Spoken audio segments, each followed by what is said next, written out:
গাছে গাছে আমের মুকুল, মৌমাছি এ ফুল থেকে ও ফুল পরাগ সংযোগ করে বেড়াচ্ছে। এপিথেলিয়ামের নিউরনগুলি মুকুলের গন্ধ অণুর ছোঁয়ায় উদ্দীপ্ত হয়। মালদার গাছে গাছে এখন সবই মুকুল থেকে আম জন্ম নিচ্ছে। এখনো পর্যন্ত মুকুল মুখে হাসি এনেছে গোটা জেলার আম চাষিদের।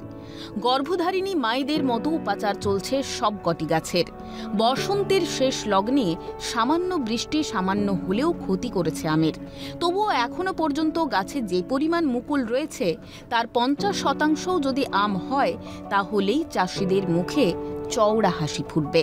ভারতবর্ষের মধ্যে পশ্চিমবঙ্গের মালদা জেলার সর্ববৃহৎ আম উৎপাদন হয়। এবছর অনিয়ার আমাদের এখন অবধি মুকুল এবং আমের যে গুটি হয়েছে খুব ভালো ফলনের আমরা আশা করছি। এবছর অনিয়ারে এখন অবধি আবহাওয়া অনুকূলে আছে। এমনিতে মালদা বিখ্যাত ফজলি, ল্যাংড়া, হিমসাগর, লক্ষণভোগ, আম্রপলির মতো আমের জাতের জন্য। এর পাশাপাশি মিয়াজাকি ও আলফ্রান্সো আমেরও পরীক্ষামূলক চাষ শুরু হয়েছে জেলা জুড়ে। বিগত বছরগুলিতে আবহাওয়া ভিলেন হয়ে দাঁড়িয়েছিল। এবারে আশায় বুক বাঁধছেন মালদার আম চাষিরা। আমাদের আম তো মালদা জেলার আম বেশিরভাগ আগরতলা, মেদিনীপুর, হলদিয়া, কলকাতা, মানে অনেক জায়গায় আমাদের আম যায়।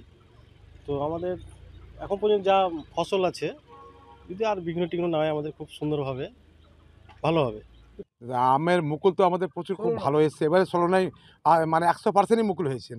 কিন্তু মুকুলের দিকে খুব ভালো ছিলেন, কিন্তু মাঝে মুকুলে ওই যে একটা বৃষ্টি হলো, বৃষ্টিতে কিছু আমাদের ক্ষতি হয়ে গেছে। আম সংরক্ষণ থেকে বিদেশের বাজারে সেই আম পৌঁছে দিতে নানান সতর্কতা অবলম্বন করতে হয়। ইতিমধ্যেই মালদার চাষিরা অশ্বিনা আমের জিআই ট্যাগের দাবি জানিয়েছে। মালদার প্রতিটি গাছ আমের ভারে ঝুঁকে পড়ুক, আম চাষিদের থালায় গরম ভাত জুটুক, প্রকাশ পাক অপ্রকাশিত স্বপ্নগুলি। সমক লাহিড়ির রিপোর্ট, ক্যালকাটা টেলিভিশন নেটওয়ার্ক।